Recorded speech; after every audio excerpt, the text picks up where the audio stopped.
Gold, trusted gold buyers. మీరు తాకట్టు పెట్టిన బంగారాన్ని విడిపించి ఈ రోజు ఉన్న మార్కెట్ ధరకు కొనబడను.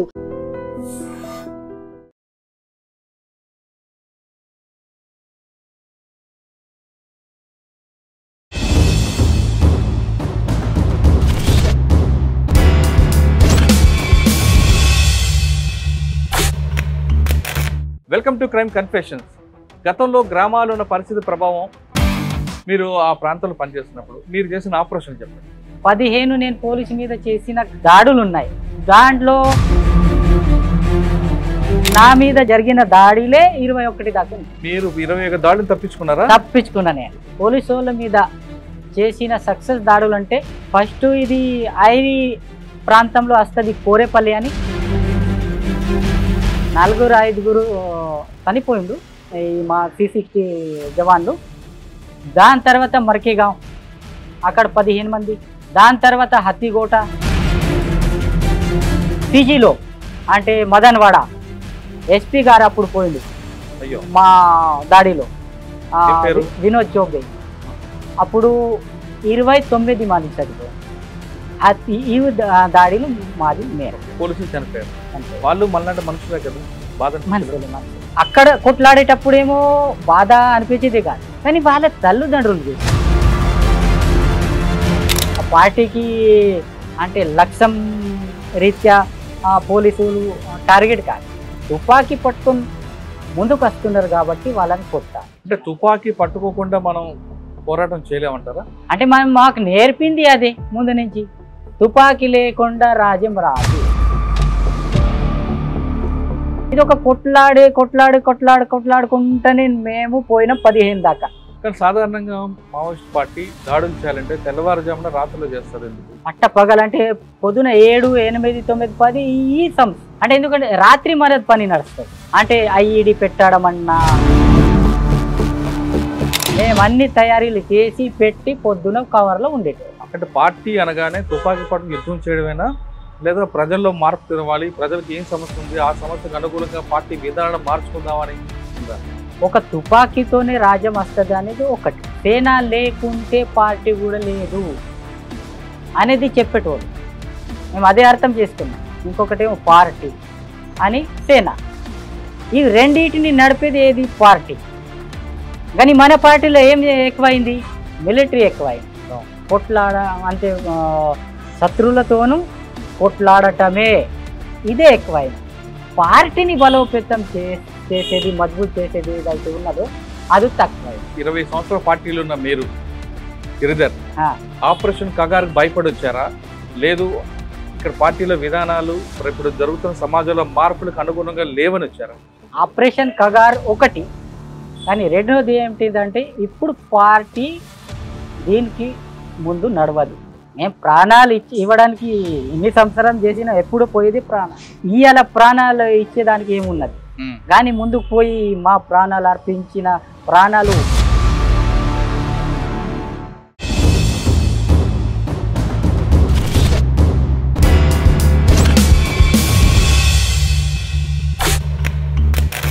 Welcome to crime confessions.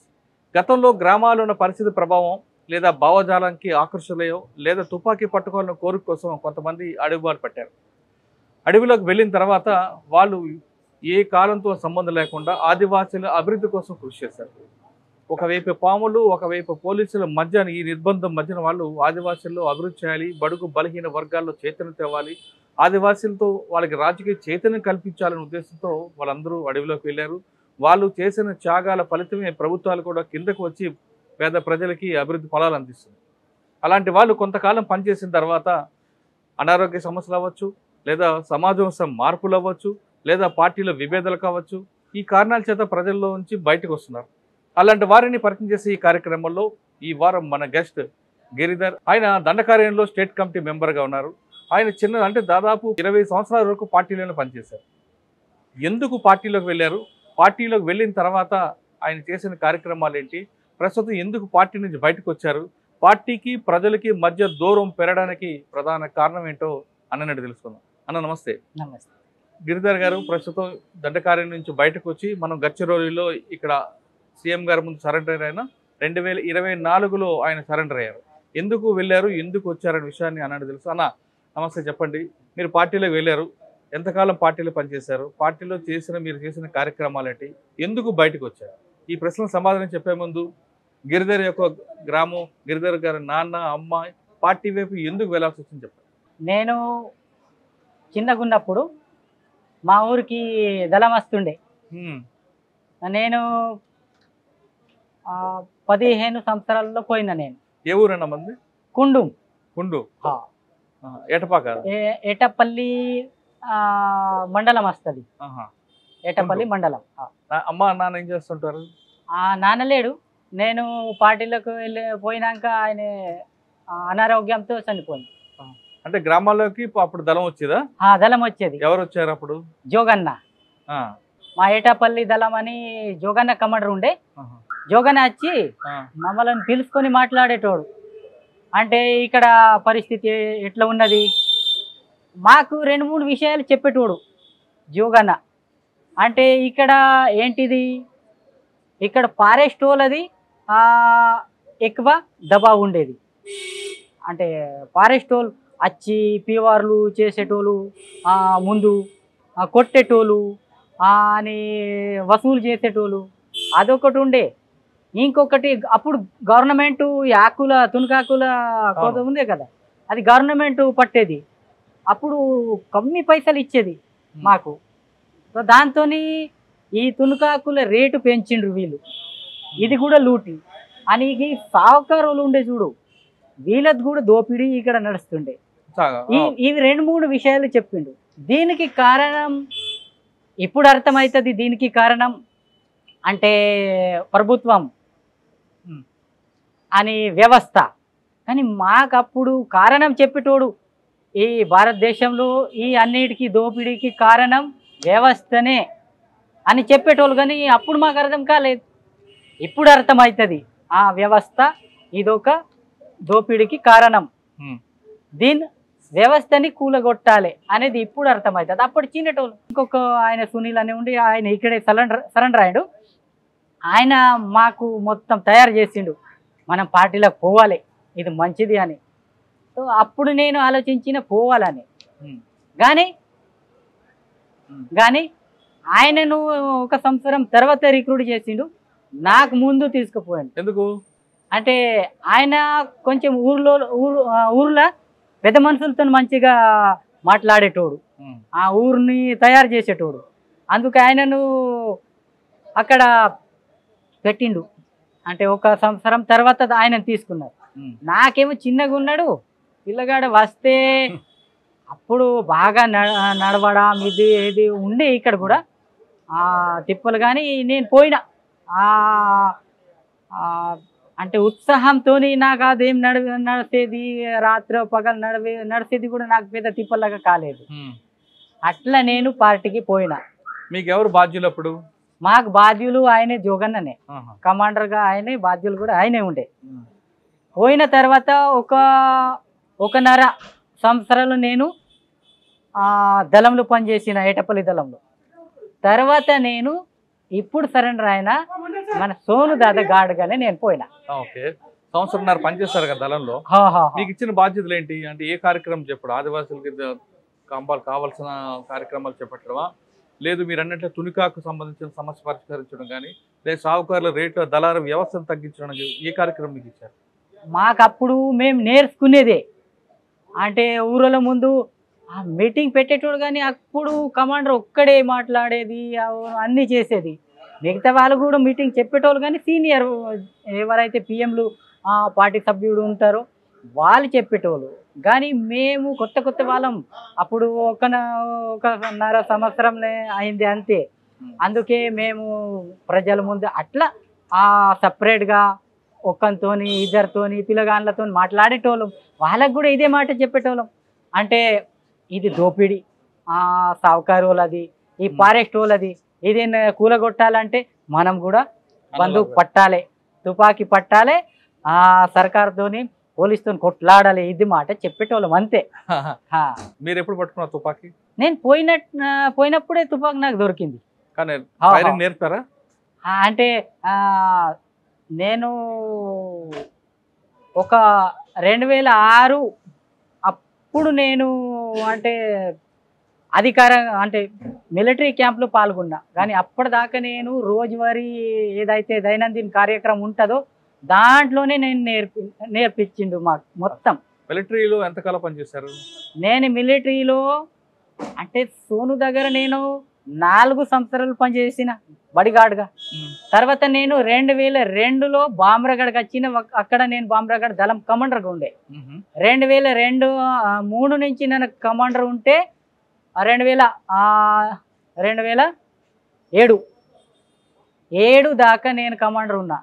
2007 తర్వాత నేను కంపెనీ 4 నంబర్కి పోయినా. అక్కడి నుంచి 15 దాకా నేను కంపెనీ కమాండర్గా ఉన్నా. తర్వాత 15 నేను కంపెనీ కమాండర్గా ఉన్నా. తర్వాత నాది అదే 2015 అప్పుడే నాది DKSZCలో ప్రమోట్ అయింది.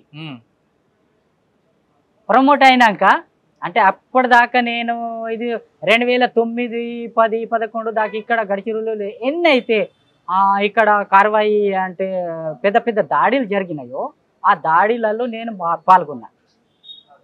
సో దాంతో నాది కొంచెం సక్సెస్ అయింది. అట్లా నాకు ప్రమోషన్ కూడా దొరికింది. ఎస్సీజెడ్ కమాండర్కి వెళ్ళారు. ఎంతకాలం చేస్తారు అక్కడ? నేను SZC మెంబర్ అయిన తర్వాత కంపెనీ 4 ఏదైతే ఉండేనో దాన్ని ఇడిచిపెట్టిన నేను. దాని అక్కడ బద్రు కమాండర్ అయ్యిండు. ఇన్ఛార్జ్ కూడా తర్వాత ఆయనే అయ్యిండు. నేను 2015 తర్వాత నేను పశ్చిమ sub zonal commander in chief అయినా. అంటే మొత్తం సౌత్ నుంచి నార్త్ దాకా గడిచిరులి కమాండర్ ఇన్ చీఫ్ అయినా నేను. చీఫ్గా నేను 2020 దాకా చేసిన. 2020 నుండి 24 వరకు ఎక్కడ చేశారు? 2020 నుంచి 2004 దాకా నేను 2 కూడా పని చేసిన.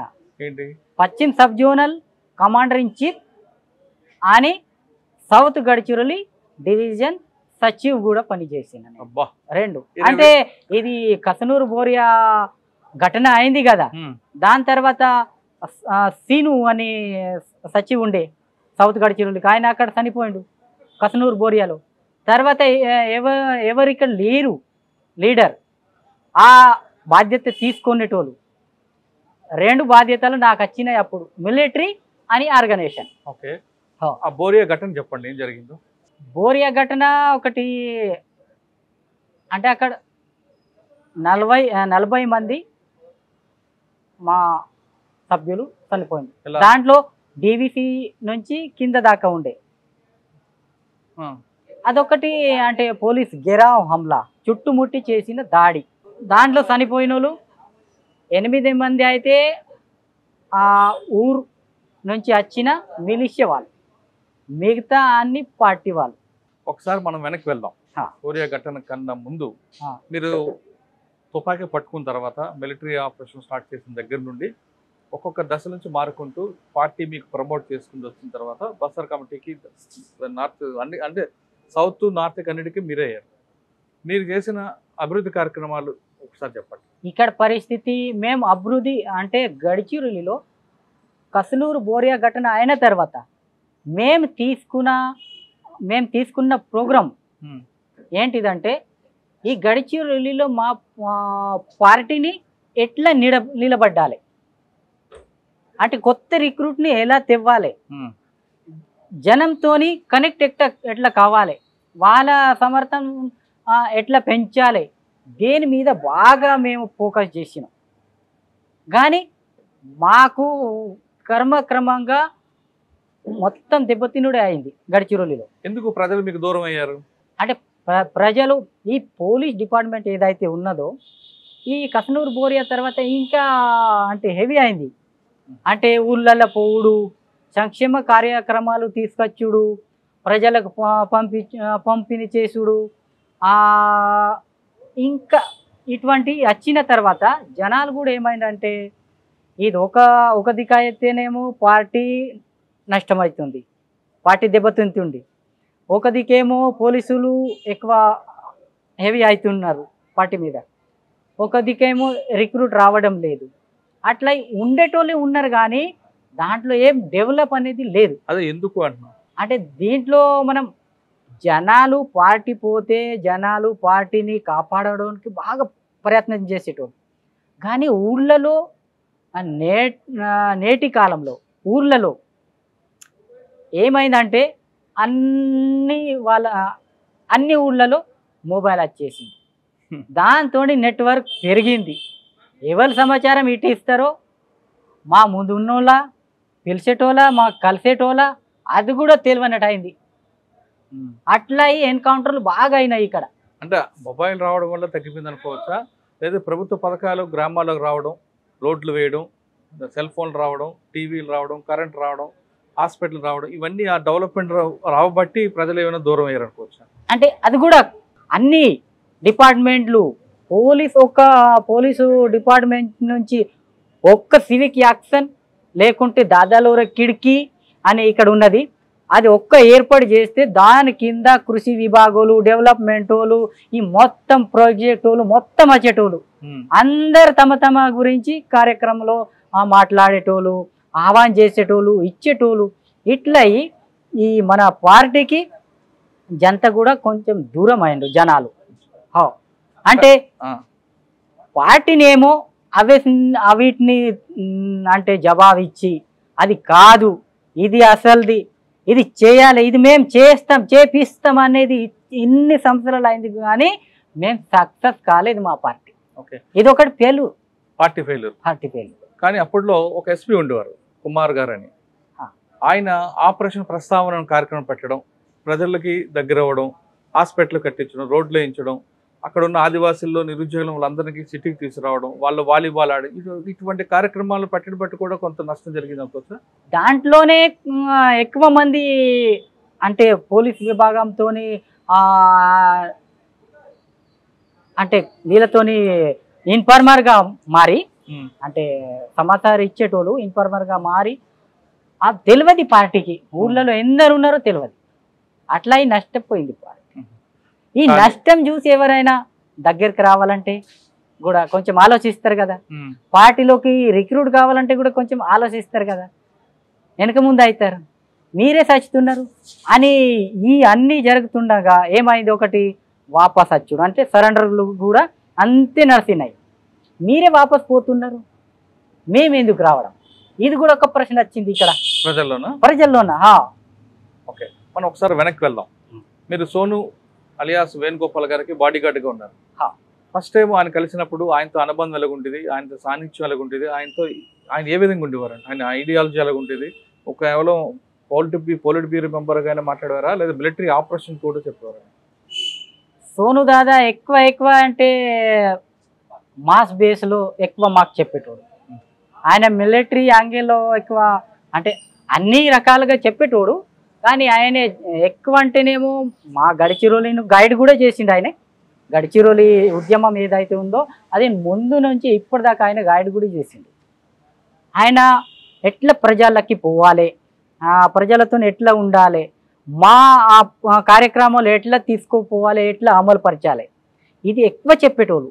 నేటి పరిస్థితి మా కార్యక్రమం ఎట్లా దీన్ని ప్రజలలో పోవాలి అంటే పార్టీ గుప్త పార్టీ ఉంటేనే అంటే గోపనీయత ఏమంటారు సీక్రెట్ పార్టీ ఉంటేనే మనం బతకగలుగుతాం, లేకుంటే మేము తుపాకులు పట్టుకొని కొట్లాడతాం, అందరు తుపాకే పట్టుకోవాలి, ఊర్లలో ఎవరు పార్టీ సభ్యులు ఉండద్దు, సంఘటన అంతా లేకుండా కూడా నడుస్తుంది అన్నట్టు ఉంటే మాత్రం మేము ప్రజల నుంచి వేరే అవుతాం.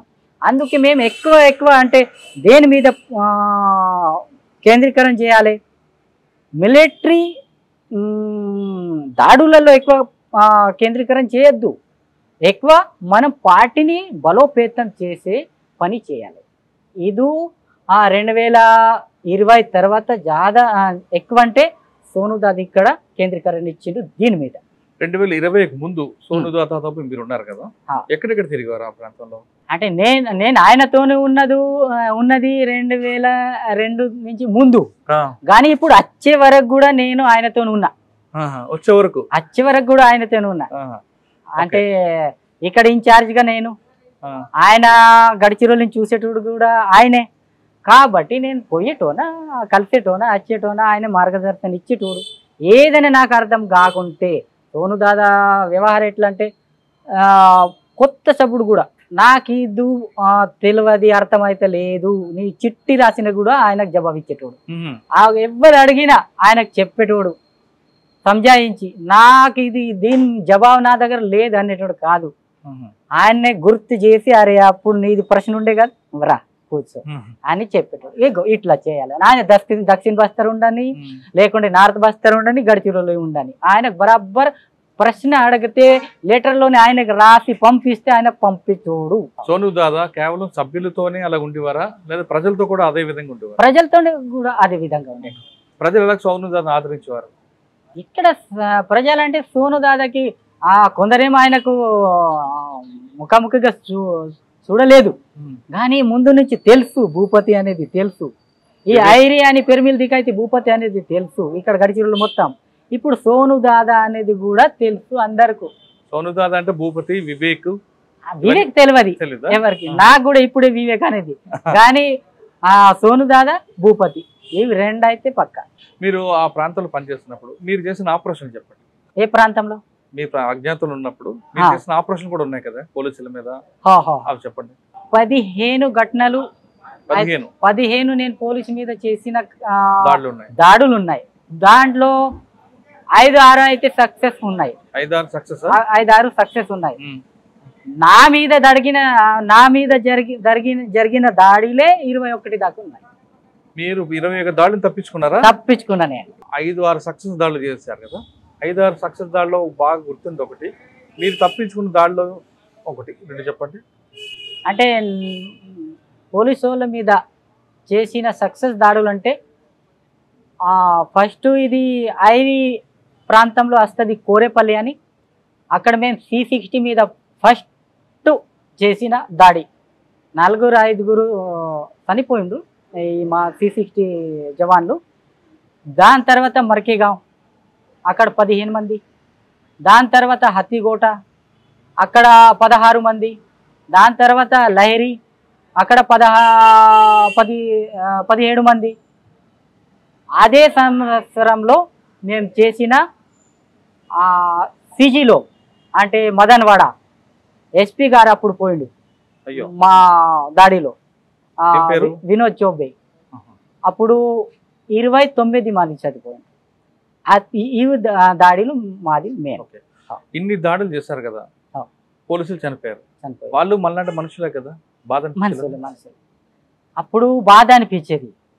అక్కడ కొట్లాడేటప్పుడేమో బాధ అనిపించేది కాదు, కానీ వాళ్ళ తల్లిదండ్రులు చూస్తే, వాళ్ళ ఇంటోళ్ళు చూస్తే, వాళ్ళ ఊరోళ్ళని చూస్తే, వాళ్ళ ఇంటోళ్ళు తల్లిదండ్రులు వాళ్ళ యొక్క ఇంటర్వ్యూ కానీ వస్తే వాళ్ళు చెప్పేది అందరు అంటే విరోధి కాదు. పోలీసు వాళ్ళు ఎవరే పార్టీకి అంటే లక్ష్యం రీత్యా పోలీసులు టార్గెట్ కాదు, కానీ బందుకు అంటే తుపాకీ పట్టుకొని ముందుకు వస్తున్నారు కాబట్టి వాళ్ళని కొట్టాలి. కానీ పార్టీకి అంటే హత్యారు కూడా కావాలి. వీళ్ళని పోలీసు వాళ్ళని కొడితేనే హత్యారు దొరుకుతుంది, అది మన సంపత్తి. ఇట్లనే పార్టీ పెరుగుతుంది, మన సేన పెరుగుతుంది, మనం మజబూత్ అవుతాం. ఈ రకంగా మేము ఆలోచించాం. అంటే తుపాకీ పట్టుకోకుండా మనం పోరాటం చేయలేమంటారా? అంటే మాకు నేర్పింది అదే ముందు నుంచి, తుపాకీ లేకుండా రాజ్యం రాదు, తుపాకీ గొట్టంతోనే రాజ్యం వస్తుంది, ఇదే నేర్పిండు. కాబట్టి మాకు అది ఈ బాకీ అంటే మిగతా స్టడీ లేదు మనకి. బాకీ కొందరికి ఉండొచ్చునేమో, కానీ నాకైతేనేమో మిగతా 5 సంవిధాన్ కాన్స్టిట్యూషన్, మిగతా ఇటు అటు ఇటు పొలిటికల్ ఈ విషయాలు బయటి విషయాలు తక్కువనే. ఇది ఒక కొట్లాడుకుంటూనే మేము పోయిన 15 దాకా. కానీ మీరు చంపిన దాంట్లో ఆదివాసులు కూడా ఉన్నారు, ఆదివాసులు కూడా చనిపోయారు. మీరు వాళ్ళ మీద దాడి చేసి చంపితే ఆదివాసులు మీకెందుకు సపోర్ట్ చేస్తారు?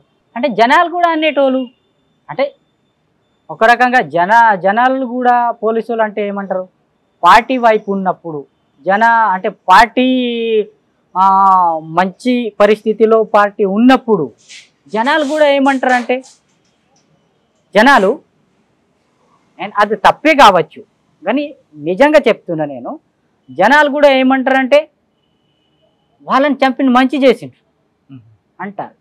ఇవాళ పరిస్థితిలో అట్లా అంటలేరు అనలేరు కానీ ఆ పరిస్థితిలో మాది చేయి పైనుండే పోలీసు చేయి కిండుండే అట్లా ఇదే మా పార్టీ అన్నాడు జనాలకు కూడా అర్థమైంది.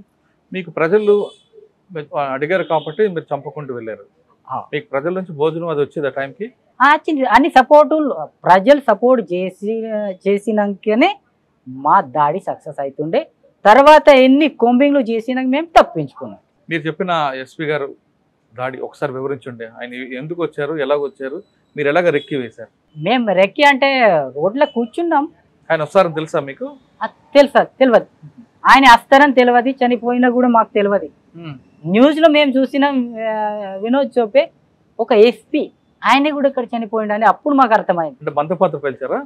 లేదు లేదు లేదు ఫైరింగ్లోనే మొత్తం కాల్పుల్లోనే. ఓకే, ఎస్పీ గారు దాడి చేశారు కానీ ఎప్పుడైనా ఇటువంటి యుద్ధంలో ప్రాణ నష్టం జరిగిన తర్వాత చింతించడం ఉందా మీకు? తప్పు చేశామని అని. వాళ్ళ కుటుంబాలు వాళ్ళకి తల్లిదండ్రులు ఉంటారు, వాళ్ళు కేవలం రాజ్యంలో ఒక భాగం అంతే. మీరు ఆయుధం పట్టుకున్నారు కాబట్టి వాళ్ళు అడవులోకి వచ్చారు, మీరు ఆయుధాలు పట్టుకోకపోతే అడవులోకి రారు. ఈ మధ్యన సంఘర్షణలో వాళ్ళు చనిపోవడం, వాళ్ళ కుటుంబాలు రోడ్డు మీద పడడం అనేది మీరు ఎప్పుడు బాధపడలేదు?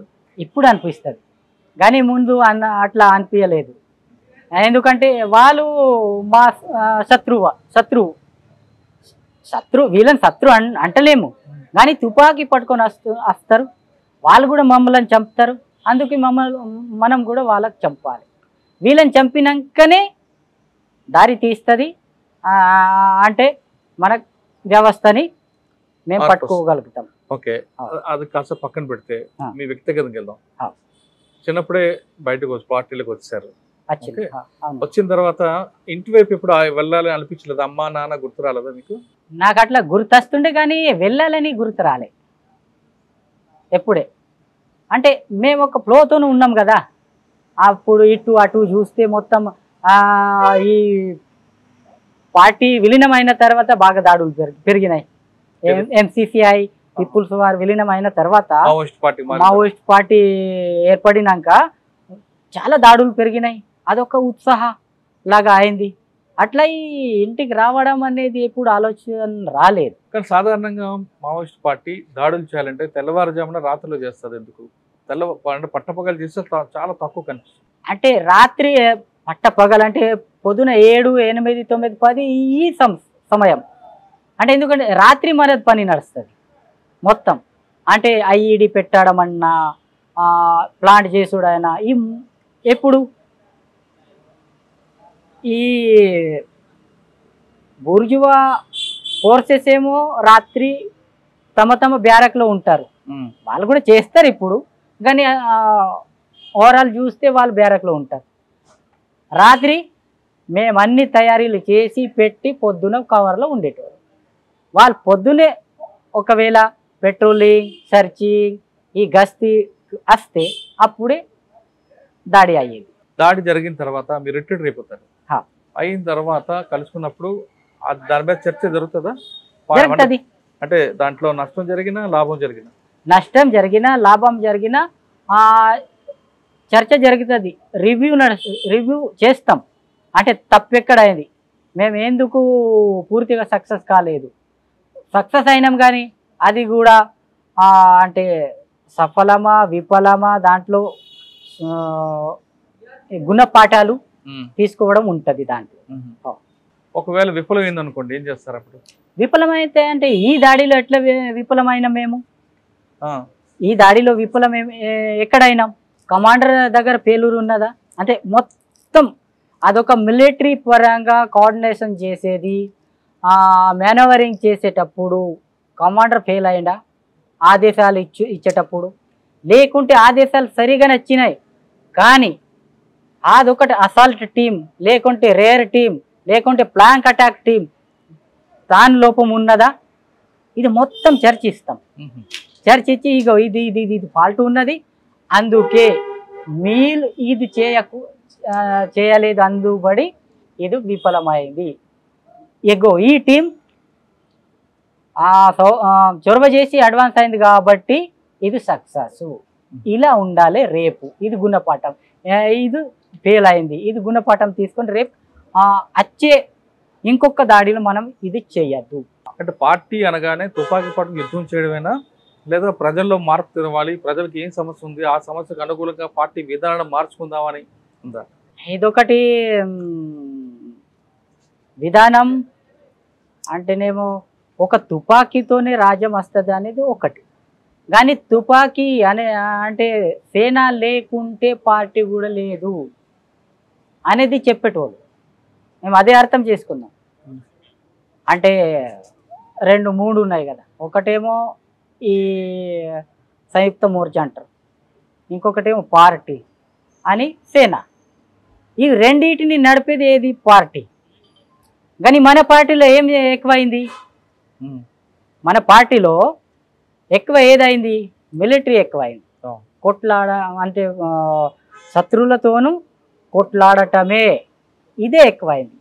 పార్టీని బలోపేతం చేసేది, మజబూత్ చేసేది ఏదైతే ఉన్నదో అది తక్కువైంది. పార్టీ దండకారణ్యంలో జనతన సర్కారును ప్రారంభించారు.